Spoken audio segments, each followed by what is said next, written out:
Pag-usapang pagkaing Pinoy, tsak na hindi mawawala ang lechon sa kahit saang handaan. Isa sa mga lugar sa bansa na sikat ang lechonan ay sa La Loma, Quezon City. Pero kung saan na nga ba ang presyo ng lechon ngayon, nalalapit na ang Pasko.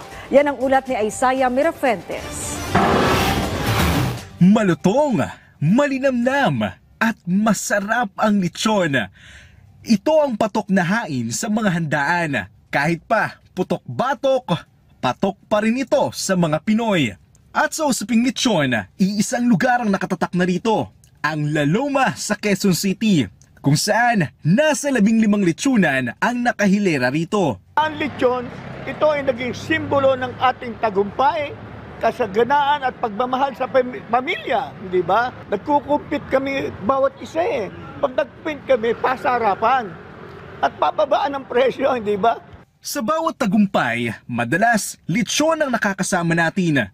Graduation, pumasa sa board at bar exam, na-promote sa trabaho at kasal, maging sa birthday at anniversaries.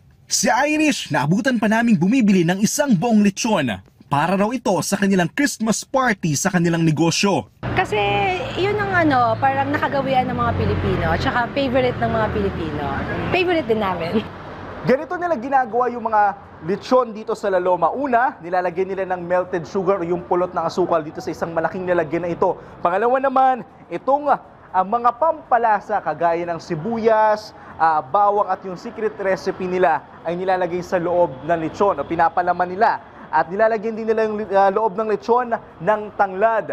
At pagkatapos ito, isasalang na ito sa isang malaking salangan na aabot sa halos 2 oras. Sa La Loma, mabibili ang masarap na lechon na ngayon ay tumaas na ang presyo. Naglalaro na ang presyo nito mula 9,000 pesos hanggang 18,500 pesos depende sa laki. Kada araw, umaabot daw sa 1,000 lechon ang naibibenta sa La Loma. Hindi maitatanggi na ito ang lechon capital of the Philippines. Titigman natin yung isa sa mga lechon dito sa La Loma. Ito, kuha tayo nitong patok na parte ng lechon itong balat. Sasawal-sawsaw natin dito sa napakasarap nilang sausawan. Ayan. Tignan natin. Ang sarap, ang lutong niya sobra. Tamang-tama lang yung alat sa yung lasa ng sausawan nila. Sobrang sarap. Panalong-panalo. Feeling ko kailangan mo na itong iuwi itong buo na to. Pero paalala, lahat ng sobra ay masama. Masarap ang lechon, pero hinay-hinay pa rin sa pagkain nito. Isaiah Mirafuentes para sa Pambansang TV sa Bagong Pilipinas.